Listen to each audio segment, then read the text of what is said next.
Tú eres el creador de todas las cosas. Tú nos hiciste a nosotros. Nosotros somos tu pueblo. Tú eres nuestro hacedor. Y en esta hora venimos, Señor, con humildad delante de tu trono. Y te pedimos que tú nos hables, que tú nos ministres, que tú abras nuestro entendimiento. Tú conoces, Señor, nuestra vida, nuestro corazón y nuestras circunstancias. Solo tú sabes y pesas el corazón de cada uno de los que estamos aquí. Háblanos, Señor. Queremos escucharte a ti, Señor. Quita, Señor, quizá toda interrupción que pueda haber dentro y fuera de nuestro corazón. Todo aquello que quiera distraernos, Señor, hoy lo entregamos y lo ponemos delante de ti, Señor. Te damos toda la gloria. Amén y amén. Estamos contentos porque hace algunas semanas iniciamos una serie que se llama Amar, Crecer y Servir. Y para nosotros esto es más que una serie. Prácticamente lo que Dios nos ha estado llevando es a enseñar el legado que Jesús nos ha dejado como su iglesia. Y al mismo tiempo compartir la misión que como casa tenemos. Esta iglesia existe para amar a Dios y amar a los demás. Para crecer como hijos, como discípulos y como obreros. Y por último, para servir a Dios y servir a la iglesia. Así que estas tres cosas, estas tres palabras, Dios nos ha ido permitiendo en estas semanas irlas enseñando palabra por palabra, ir teniendo algunas sesiones donde Dios ha tratado algunos aspectos específicos. Y apenas vamos en la segunda, llevamos como unas 7 u 8 sesiones y apenas vamos en la segunda palabra, que es crecer. Y una de las cosas más importantes que yo quisiera mencionar y que quisiera que atesoraras en tu corazón es que para nosotros como iglesia crecer no tiene que ver con números. Crecer no tiene que ver con cosas cuantitativas. Para nosotros el crecimiento que da Dios tiene que ver con cuánto nos parecemos a Jesús. Crecer no es ser más, crecer es ser mejores, a la imagen de Dios, más agradables a Dios. Que nuestra madurez como hijos, como discípulos, sea manifiesto y sea en olor fragante a nuestro Señor. Para nosotros como iglesia no hay mayor prioridad que Cristo sea exaltado y glorificado por nosotros y a través de nosotros. Así que verdaderamente cuando Dios da crecimiento, creemos que no solamente tiene que ver con números, sino que tiene que ver con que cada día nos parecemos más a nuestro Señor Jesucristo. ¿Cuántos dicen amén? Así que anhelamos eso, perseguimos eso, buscamos como iglesia los espacios, las maneras, las formas de que eso pueda darse. El crecimiento verdadero lo da Dios. Y la iglesia tiene que ponerse en toda la disposición, cooperar para que el Espíritu Santo haga su obra santificadora en cada uno de nosotros. Y dentro de ese crecimiento, en las últimas sesiones hemos visto que Dios usa cosas específicas para hacernos crecer. Por ejemplo, la Biblia dice en Efesios capítulo 4 que Dios estableció los ministerios en la iglesia para que todo creyente deje de ser un niño y se convierta en alguien que tenga discernimiento y que tenga solidez doctrinal. Efesios 4 lo dice de esta manera: para que dejéis de ser niños fluctuantes, llevados por todo viento de doctrina, por la estratagema de hombres que para engañar tuercen las escrituras.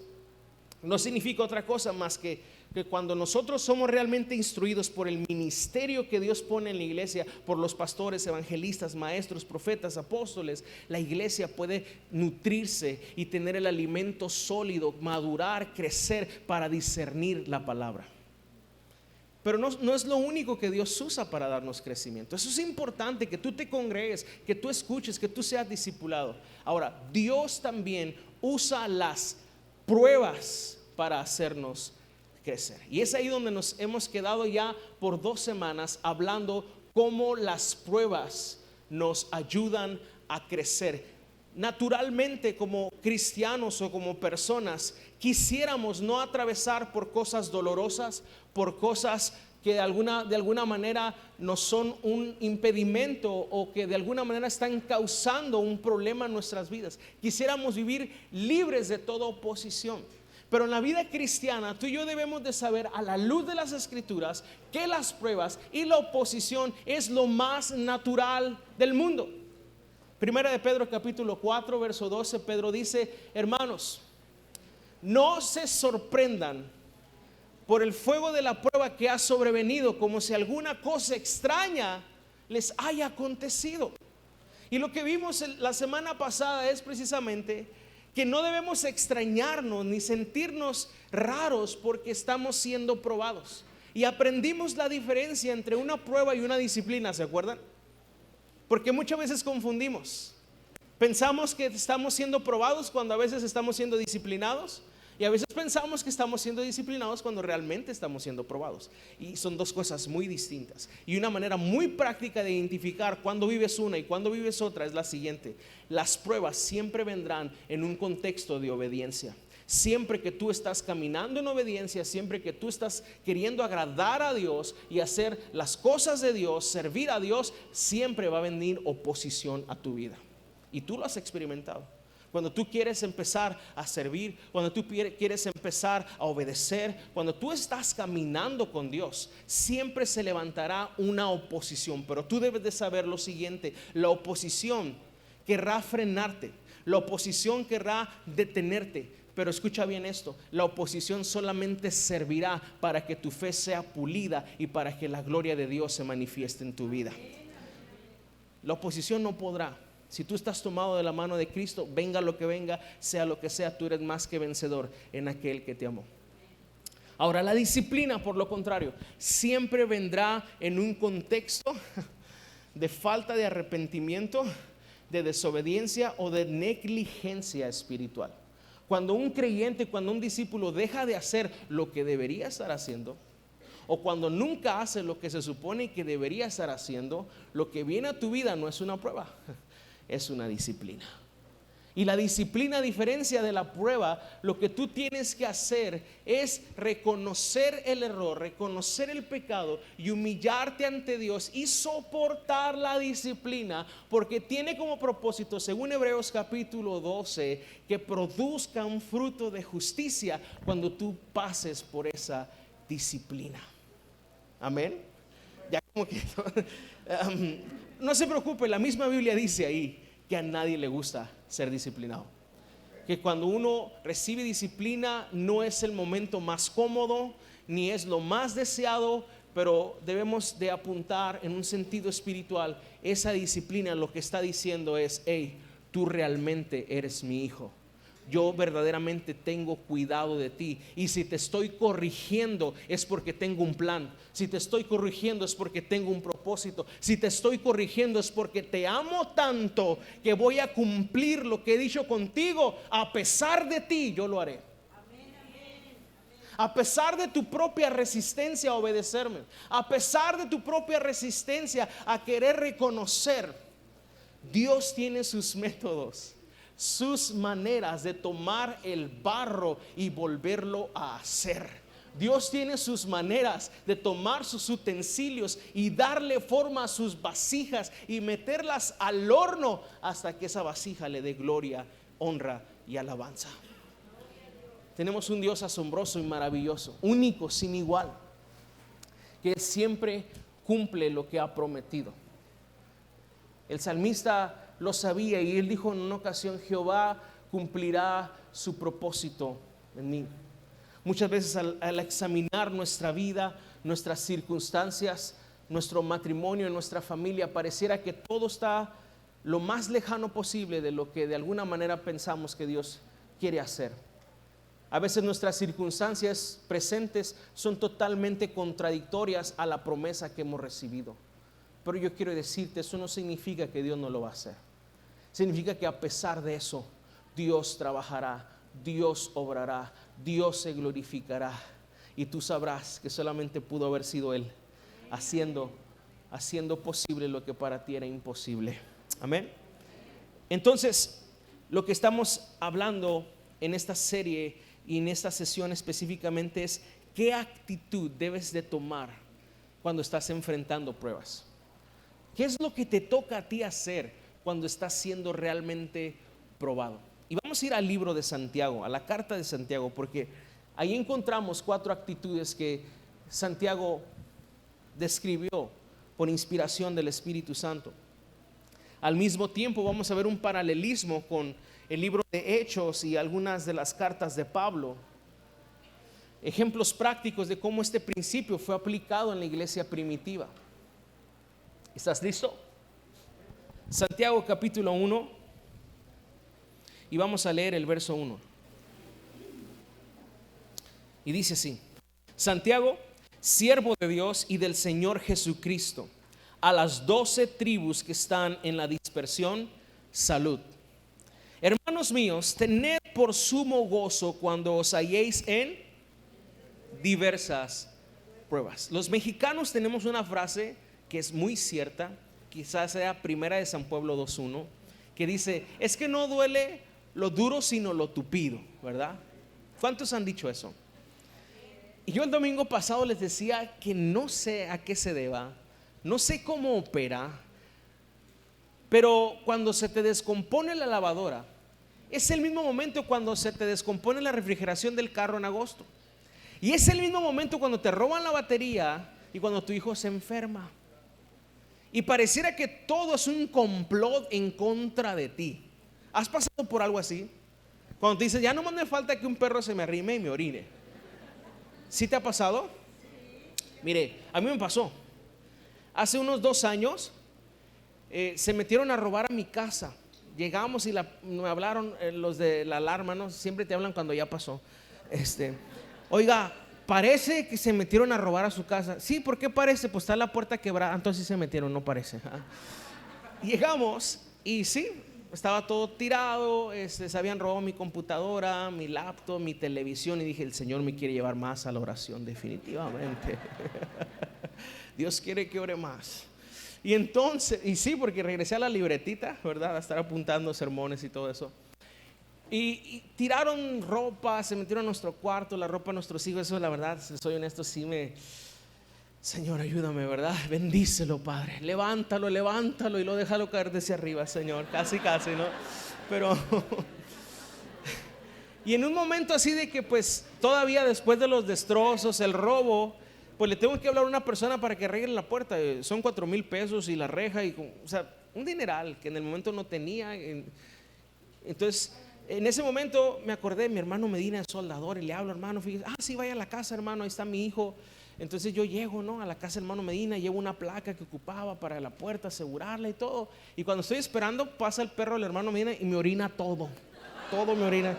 Levanta la pierna y sentí calientito y dije, caray. Después que uno se revisa y se fui yo. Todo me orinó al perro. Y dije, mira, ya no me falta nada.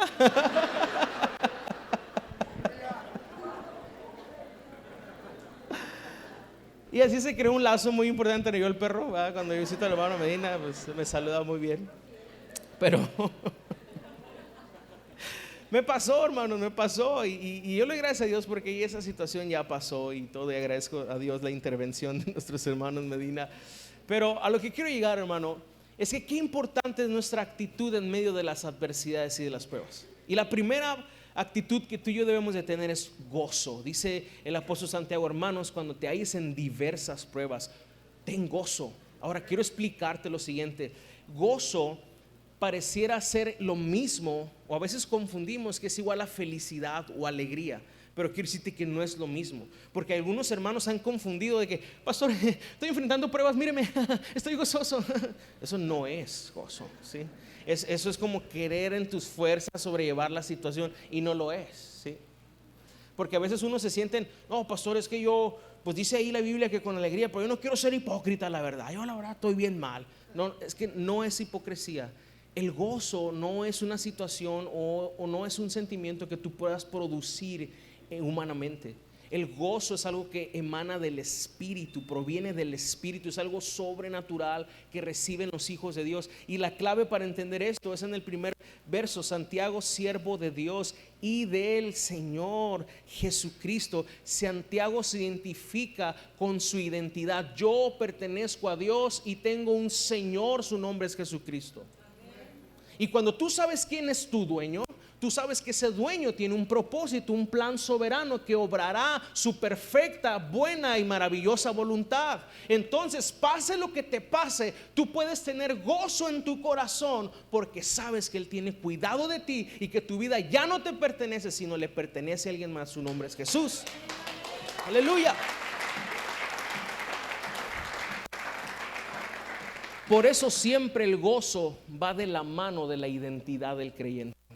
Si tú no sabes quién es Dios, si tú no sabes quién es tu Señor realmente, y si tú no sabes quién eres tú en Cristo, entonces lo que te pase no tendrá sentido. Entonces tus lágrimas, entonces tu dolor no tendrá sentido.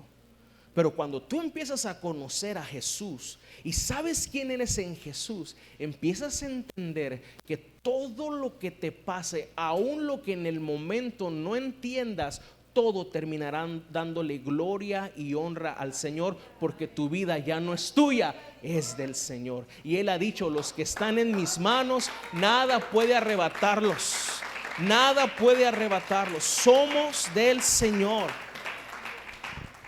En el verso 2 Santiago dice: hermanos míos, ¿ven cómo se identifica?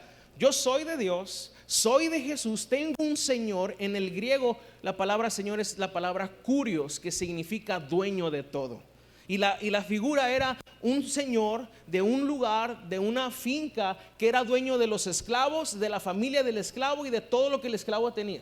Ese es un kurios, ese es un señor. Y Santiago se identifica así: y del Señor Jesucristo. Yo le pertenezco a ese Señor. Todo lo que soy, todo lo que tengo es de Él. Por eso yo no me preocupo. Ni esta camisa es mía, es del Señor. Nada de lo que tengo es mío, es del Señor. Esa es la vida del verdadero creyente y el verdadero discípulo. Así que ¿por qué te abates, oh alma mía, y te turbas dentro de mí? Si ya no es tu tiempo, hermano. Es el tiempo del Señor para ti. No son tus hijos, Él te los está prestando, son del Señor. Ya no es tu salud, esta vida que tú tienes es del Señor.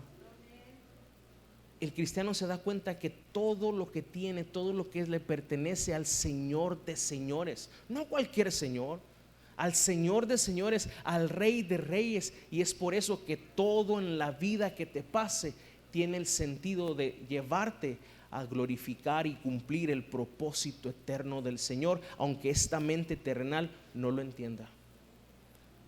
Cada lágrima, cada momento duro en el corazón, de esas veces que te enteras de una noticia y por dentro parece que te quieres desmoronar, pero tú dices: Señor, tú tienes el control. Señor, tú estás obrando.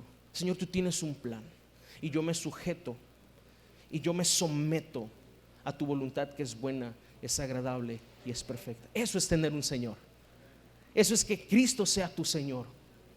Cristo no quiere ser el Señor del domingo cuando todos cantamos Jesús y todo está bien bonito, la luz y todo. Cristo quiere ser el Señor del lunes cuando te dicen: está despedido.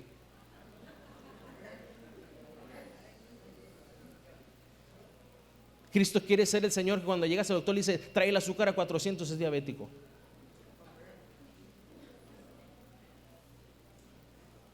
Cristo quiere ser tu Señor 24/7, en las buenas y en las malas. Amén. Y que tú puedas glorificarlo en las buenas y en las malas. Gloria a Dios. Porque las buenas y las malas, todo glorificará al Señor. Él siempre se va a llevar la gloria, hermano. Y yo he entendido en mi caminar con el Señor que Él se llevará la gloria siempre, a pesar de mí. No solamente conmigo, a pesar de mí. Él siempre se va a glorificar. Quiero decirte lo siguiente también. Me ha tocado mucho, y en algún momento de mi vida lo vi así, lo dije, lo siguiente: a veces tenemos mucha fe, pero mucha fe puesta en un lugar incorrecto. A veces tenemos fe puesta en lo que queremos que Dios haga, pero la fe debe estar puesta no en lo que queremos que Dios haga, debe estar puesta en Dios. Es muy diferente, pareciera ser igual, pero no es lo mismo. Te lo explico. He escuchado mucha gente decir: no, pastor, yo tengo fe en que Dios me va a sanar, y que tengo fe en que Dios va a hacer esto, y que tengo fe que Dios va a hacer esto. Y me gusta que tengamos esa fe positiva, pero en muchos de los casos Dios no va a actuar como tú quieres específicamente que actúe. Y si tu fe no está puesta en la persona de Dios, en quién es Él, hay mucha gente que termina decepcionándose de Dios, porque Dios no hizo lo que ellos pensaban que Dios tenía que hacer. Yo quiero decirte, si tú te sientes decepcionado de Dios porque Dios no contestó la oración o porque Dios no hizo un milagro que se supone que debía de hacer, el problema no es Dios, el problema es que tú malentendiste las cosas. Nuestra fe no debe estar puesta en el milagro, ni en la cosa, ni en el beneficio. La fe debe estar puesta en el autor, o sea, en la persona y consumador de la fe. Y Él es todopoderoso, sí. Él puede hacer todas las cosas, sí, pero también es soberano. Y significa que Él puede hacer lo que Él quiera, cuando Él quiera, como Él quiera. Y la fe madura, la fe bíblica no está puesta en lo que yo deseo que Dios haga.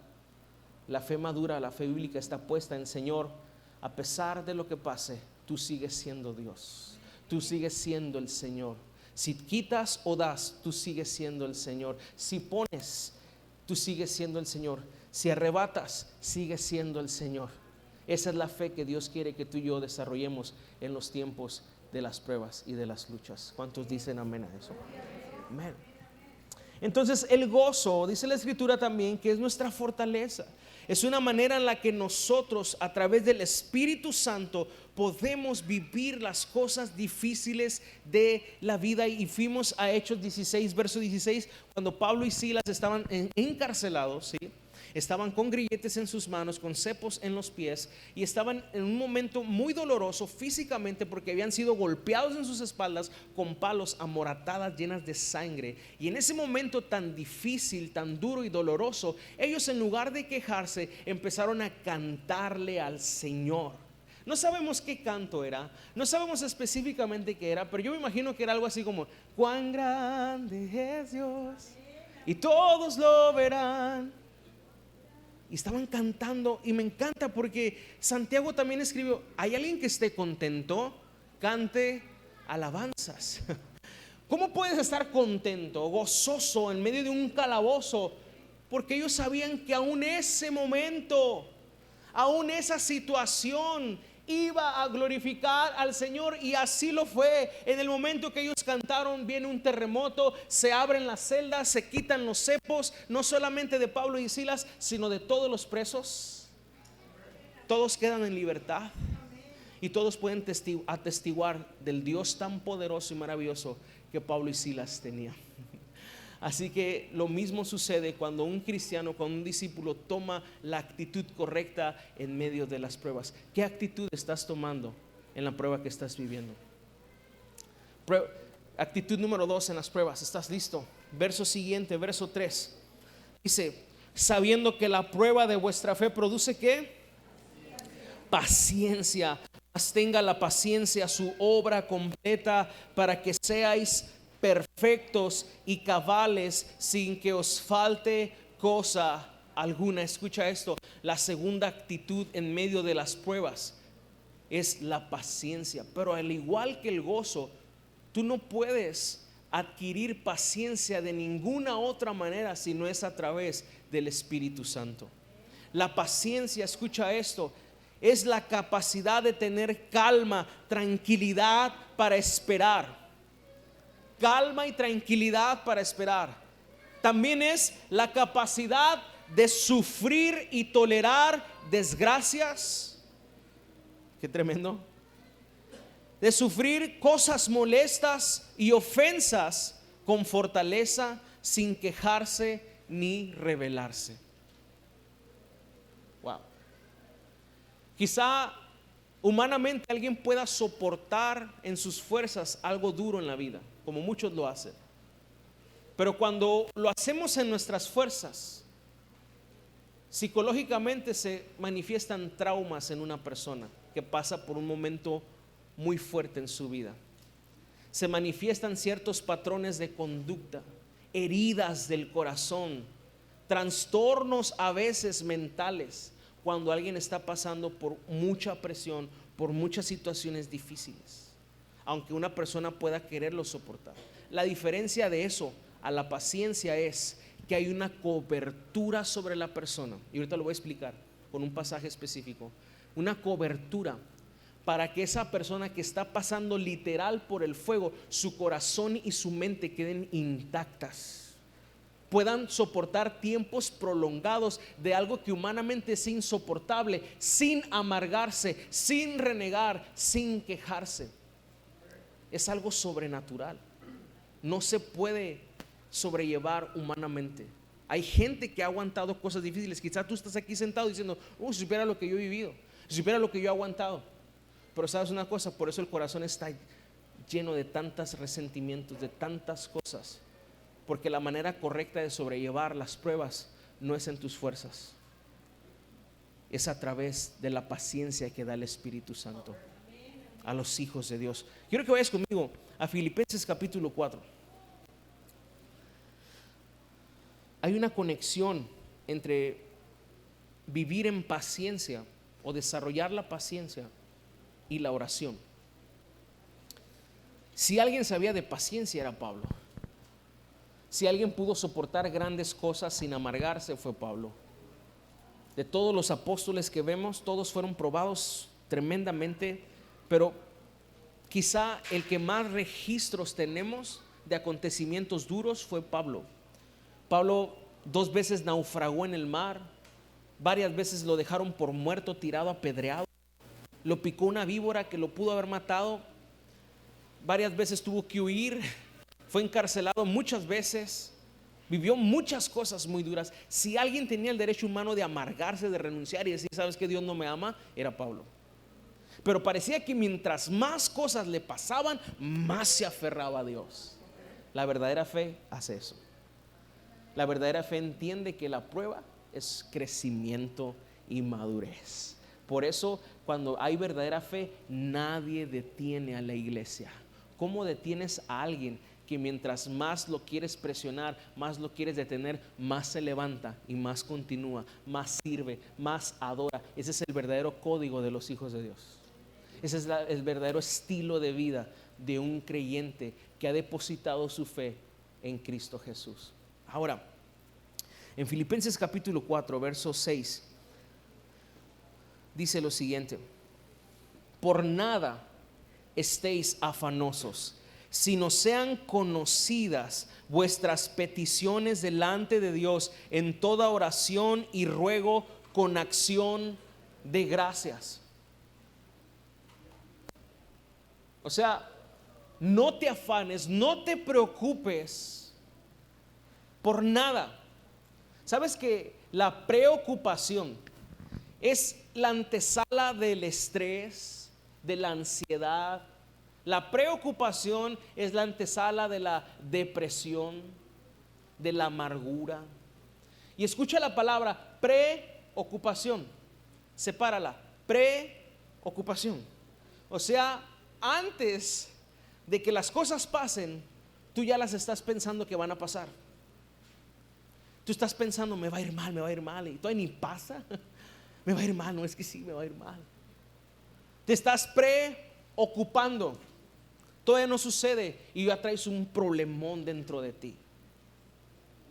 Ya has estado tomando decisiones antes de que las cosas estén sucediendo. Y escucha lo que voy a decir.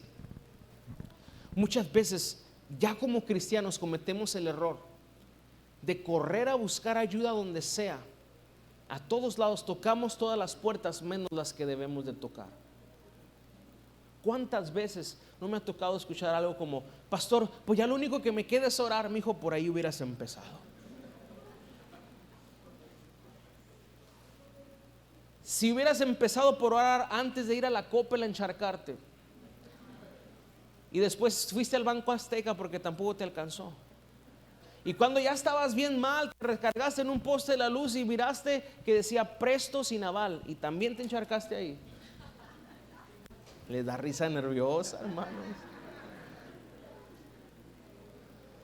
Cuando lo que debiste haber hecho es arrodillado delante de Dios y decirle: Padre, tu palabra dice, nada falta a los que te temen.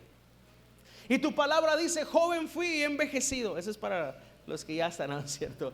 Eso dice la Biblia: joven fui y envejecido y no he visto a ningún justo desamparado. Amén. Y es su simiente que mendigue pan. ¿Y sabes qué? Dios provee. Dios es tu ayudador. Pero qué tremendo es cuando llegamos a las circunstancias de nuestra vida y decimos, ya nomás me queda orar, como diciendo lo último, pues ya, pues. Hay una conexión maravillosa entre la paciencia y la oración. No puede haber una sin la otra. Así que si tú no estás orando, tú no estás siendo paciente. Tú estás llevando tus cosas en tus fuerzas. Por eso te estás amargando. Por eso estás teniendo tantos problemas con tu esposo y tu esposa y con tus hijos. Porque no estás teniendo el bálsamo que produce la oración. Y el que tenga oídos para oír, que oiga.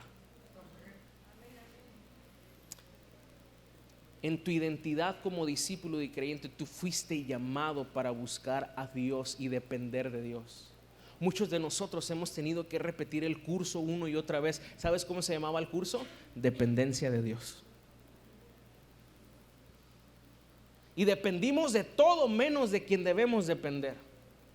Fuimos hasta con la comadre que vive allí lejos para pedirle consejo y no le pedimos consejo al Espíritu Santo.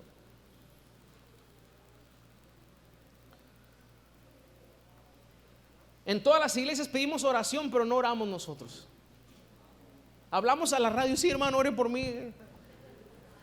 Y ponemos a todo el mundo a orar, pero no estamos dispuestos a orar nosotros. ¿Ya agotaste tus recursos espirituales? Porque las armas de nuestra milicia no son carnales, sino poderosas en Dios.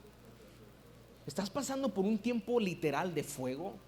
¿Estás pasando literal por un tiempo donde se te está tambaleando la casa, tu salud? ¿Ya ayunaste? ¿Ya clamaste? ¿Ya gemiste? ¿Qué es más fácil? ¿Ir a firmar un acta de divorcio o ayunar 15 días con pura agua y arrodillarte delante de Dios? ¿Qué es más fácil?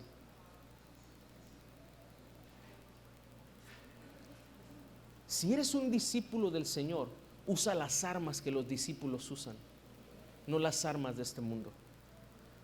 ¿Quieres mitigar tu dolor? ¿Quieres mitigar el sufrimiento? Usa las armas, la oración, una de las más poderosas que tienes. No vengamos a decirle al Señor, no puedo más, cuando lo que Él te ha dado recursos no los has usado. Lo único que significa es que lo estás haciendo en tus fuerzas y por eso no puedes más. Por eso te has cansado, por eso la amargura ha venido. Pero Dios te dice hoy, mi hijo, yo te doy mi gozo. Hijo, yo desarrollo en tu corazón la paciencia solo a través de la oración. Pablo dice aquí, por nada estéis afanosos, sino sean conocidas vuestras peticiones delante de Dios en toda oración y ruego con acción de gracias, y la paz de Dios. Es una condicionante. Y la paz de Dios, que sobrepasa todo entendimiento, escucha bien, aquí viene la protección, guardará vuestros corazones, o sea, tus sentimientos, tus emociones y vuestros pensamientos, lo que pensamos, las decisiones que tomamos en Cristo Jesús. Qué importante y vital es que tú sepas que en el momento de mayor presión es el momento más vulnerable que tienes para tomar decisiones. Eclesiastés 7:7 dice que la presión hace entontecer al sabio. Y eso significa que cuando tú estás siendo presionado por la prueba, por el mundo, por la circunstancia, eres de alguna manera tentado a tomar decisiones rápidas, a mitigar el dolor. Pues aquí se acabó esto y me voy de la casa porque no creo que Dios quiere que yo sufra esto.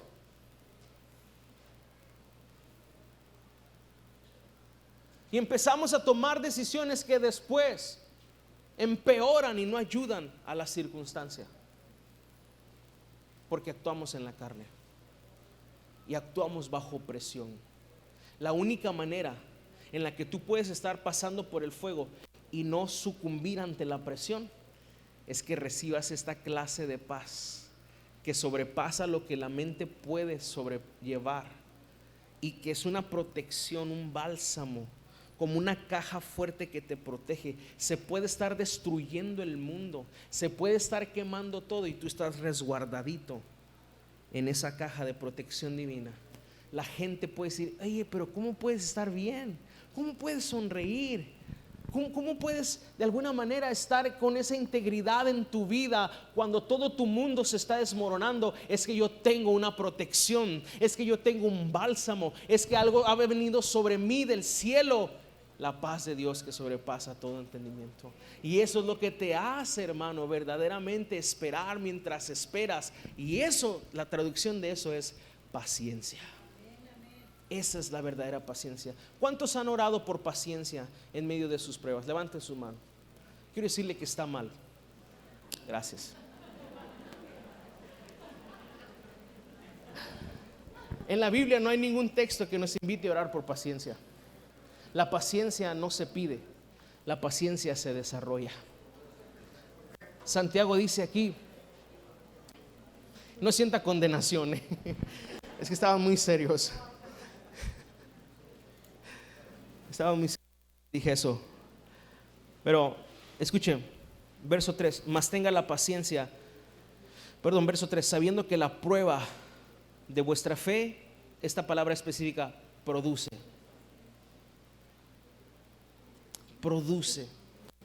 La prueba de tu fe va a producir. No lo vas a pedir.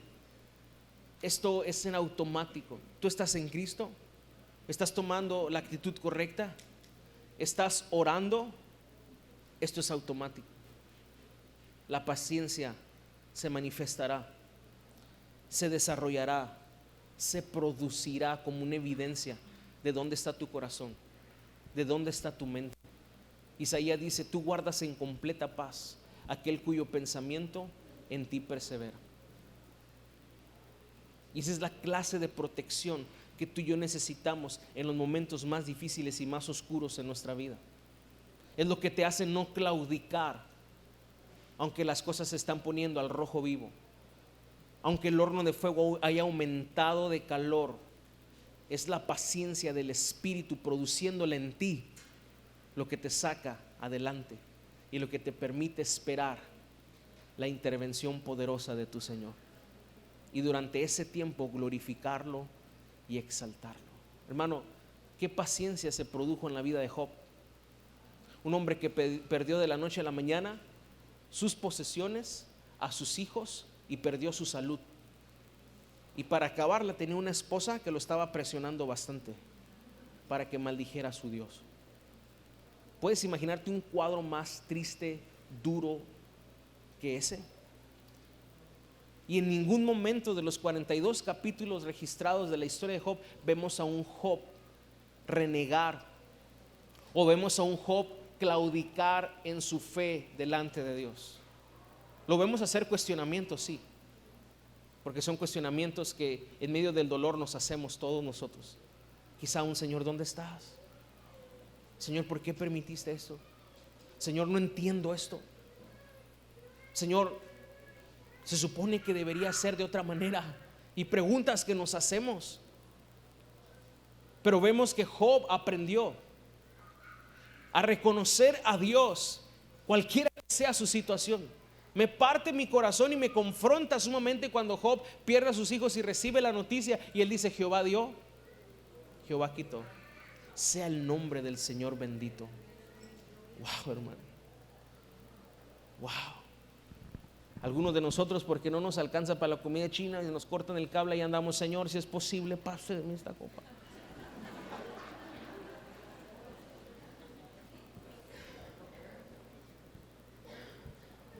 Porque no prende la refri del carro ahorita que está el calorón. Señor, soy tu siervo, Padre. Y por toda clase a veces de pequeñeces nos cuestionamos si Dios nos ama, hermano. Dios nos libre de que en México la iglesia sea perseguida, porque quizá la fe de muchos iba a claudicar. Dios nos ayude a entender que Él merece la gloria y la honra cuando hay y cuando no hay, cuando tenemos y cuando no tenemos, en todo tiempo. Él merece la gloria y la honra, amén. Gloria al Señor. Quiero que vayas conmigo también, ya vamos terminando. Segunda de Corintios capítulo 12. Este pasaje creo que es muy conocido. Creo que lo hemos leído sobre todo en momentos de aflicción o de momentos donde a veces no estamos entendiendo lo que estamos viviendo. Segunda de Corintios capítulo 12, verso 8 y 9. Lo vamos a leer desde el 7. Pablo dice: y para que la grandeza de las revelaciones no me exaltase desmedidamente, me fue dado un aguijón en mi carne, un mensajero de Satanás que me abofetee para que no me enaltezca sobremanera. Verso 8: respecto a lo cual 3 veces he rogado al Señor que lo quite de mí, y me ha dicho: bástate mi gracia, porque mi poder se perfecciona en la debilidad. Por tanto, de buena gana me gloriaré más bien en mis debilidades, para que repose sobre mí el poder de Cristo. Yo doy tantas gracias al Señor porque esto está registrado aquí. ¿Cuántas veces no hemos pasado por alguna circunstancia en medio de nuestra obediencia y de nuestro deseo de glorificar a Dios? Una oposición que dice: Señor, si la quitaras esto, si me quitaras este dolor, o si quitaras a esta persona a veces, ¿verdad? Yo podría servirte de alguna manera. Si tú trataras con mi hijo, si tú trataras con mi esposa, con mi esposo, y quisiéramos que Dios limpiara el camino de toda oposición.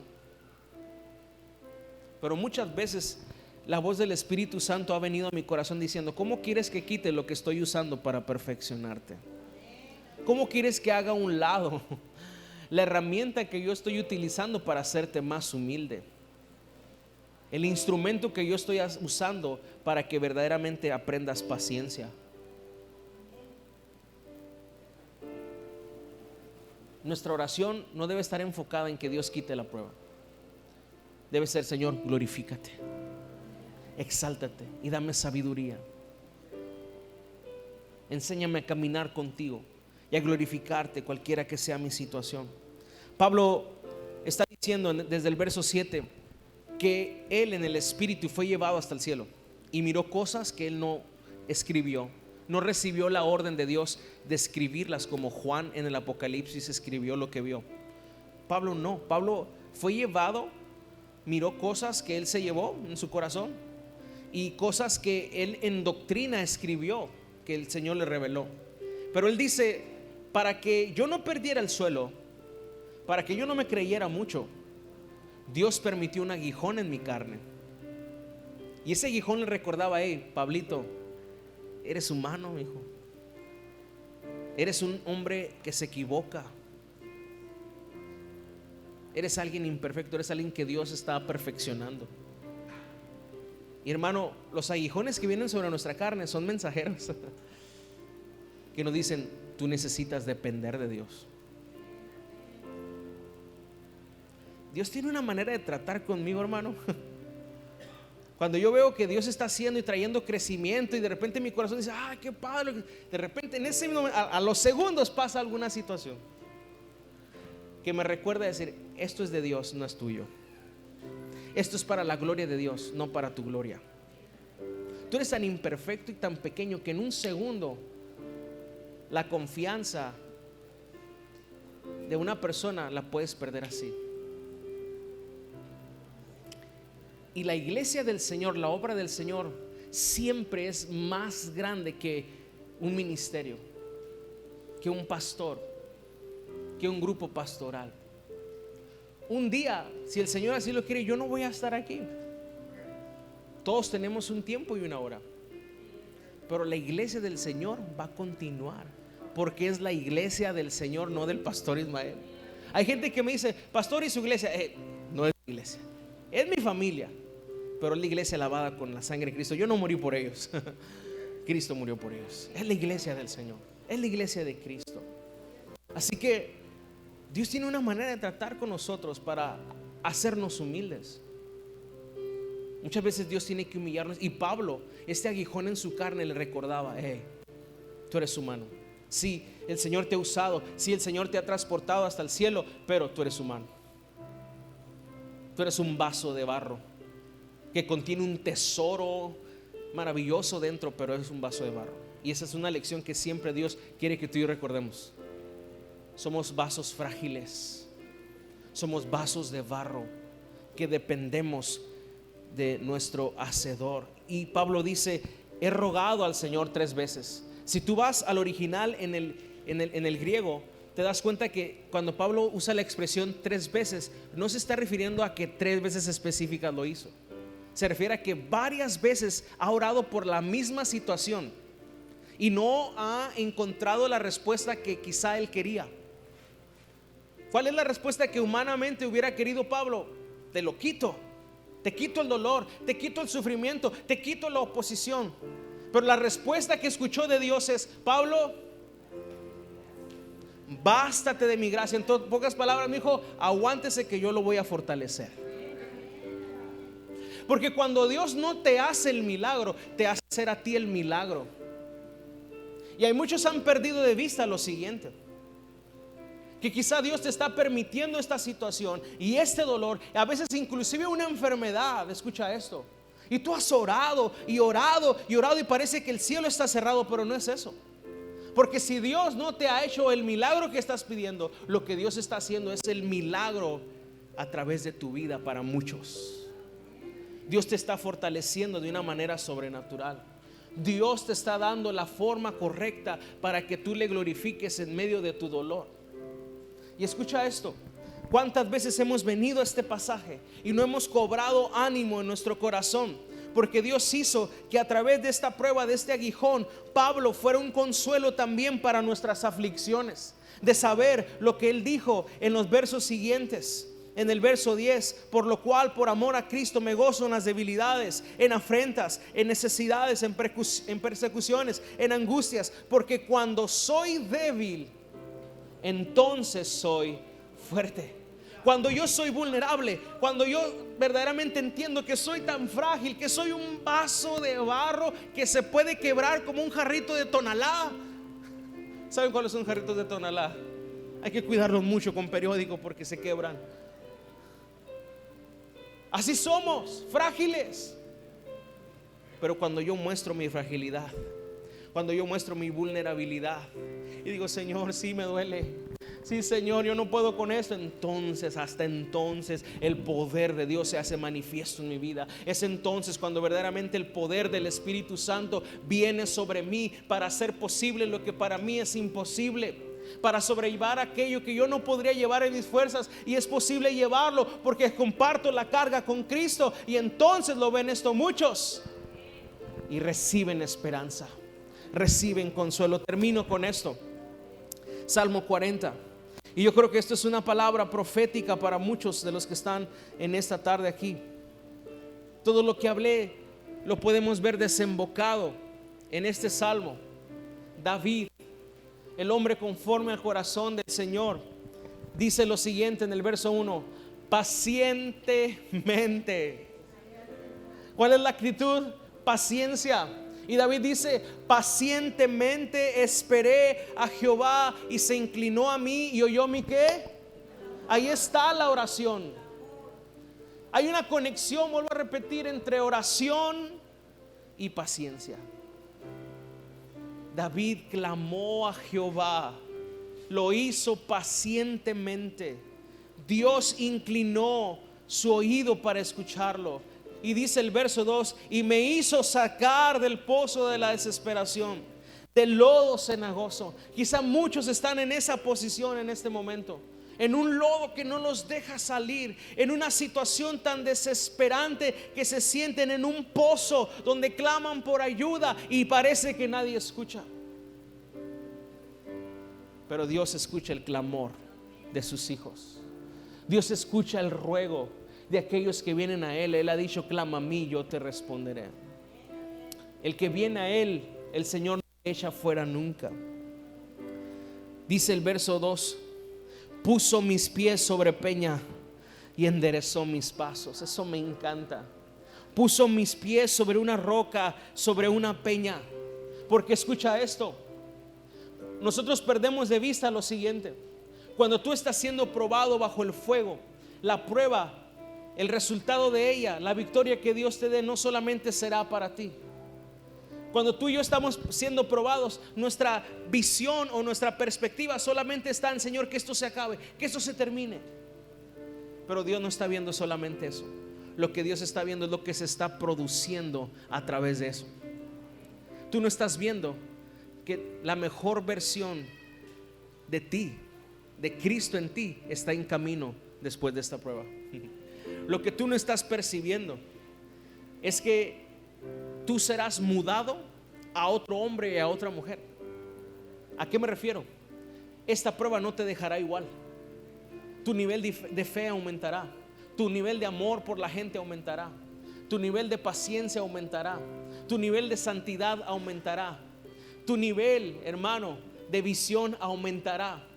Y todo gracias a que Dios te permitió pasar por el fuego de la prueba. Mientras estás ahí no lo alcanzas a ver, pero el salmista dice: puso mis pies luego sobre una peña, sobre un lugar seguro. Y eso es figura de Jesús. Hay cosas en tu vida, en tu caminar, en tu formación como creyente, que tú piensas que están bien, que tú piensas que están perfectas, pero Dios dice: no, yo te paso por el fuego de la prueba también para que tú veas de qué cosas tú tienes necesidad, qué áreas en tu vida, qué partes de tu vida doctrinal, teológica, qué partes de tu vida, de tu formación en fe necesitan ser rellenadas, necesitan ser fundamentadas, necesitan ser puestas arraigadas en Cristo.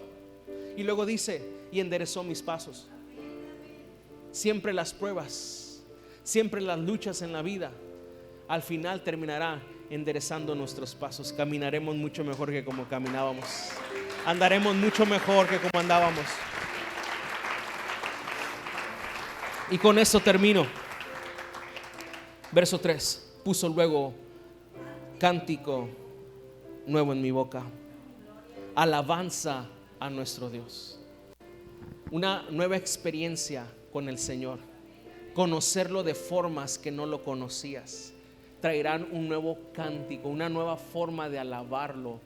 Job dijo al final: de oídas te había oído, pero ahora mis ojos te ven. Ahora te conozco, Señor.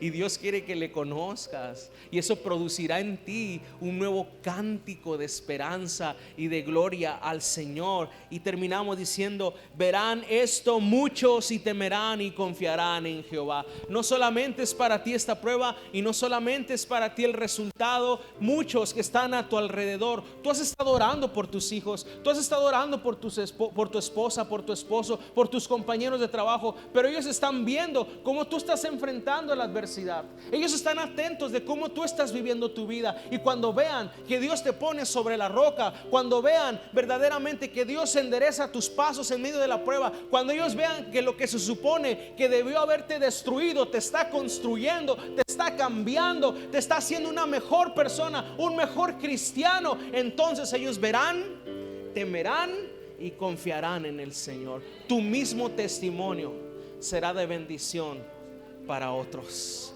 Tú eres un instrumento en las manos del Señor, y este presente que tú estás viviendo será usado en las manos del alfarero para bendición de muchas personas. Cierra tus ojos ahí donde estás. Padre, somos tuyos, te pertenecemos solamente a ti. Nuestra vida no es nuestra, es tuya. Nuestro tiempo no es nuestro, es tuyo. Enséñanos a vivir y a caminar a la luz de esta verdad. Te doy gracias. Puedes darle gracias al Señor. Gracias por lo que estoy viviendo. Gracias por lo que está pasando. Glorifícate tú, Señor. Exáltate tú, Señor. Que toda la gloria, toda la honra siempre sea dada a ti.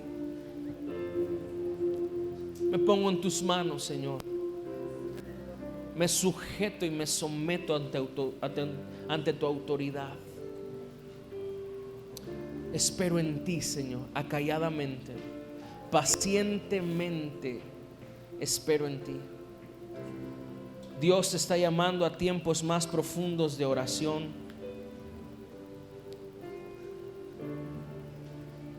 a tiempos más profundos en su palabra, y la paciencia se producirá. La paciencia se producirá. Dios te está enseñando a esperar mientras esperas lo que Él va a hacer. No temas, Él está en control. No dudes, Él ha prometido, Él cumplirá. Espera en Él y Él hará. Ponte de pie en esta tarde.